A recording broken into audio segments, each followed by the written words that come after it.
نوالو هیله لرم چې تاسو به دغه ننني لټون د ښکلاګانو کې د بونیر او د سوات د سیمې دغه مرکز دغه بارډر چې سنګر کنډه و د دغې نه په تیره بیا د بونیر د دې خوندورو ځنګلونو د دغه تاو راتاو سړک د دغه لویې لارې د دغه نظارې به هم ستاسو ډېره خوښي شوي وي مینوالو اوس په یو داسې ځای ولاړ یو چې دا د پیر بابا دغه کلي دا لوړ غر چې د پیر بابا غر ورته ویلی شي د دغه غر په له پاسه په دغه سر باندې په دغه سړک موجود یو چې دغه مونږ ته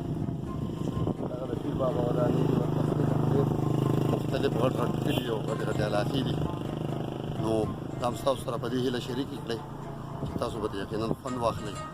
او د دغه سیمو چې کومې ښکلاګانې دي او دغه کوم بارډر چې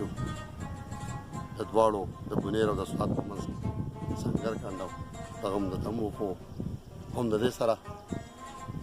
د کیمرامین شهزاد آفتاب سره خپل کوربه حبیب الله هم درته ورکوي اجازت چېرته چې ښاد اوسئ آباد اوسئ د لوی الله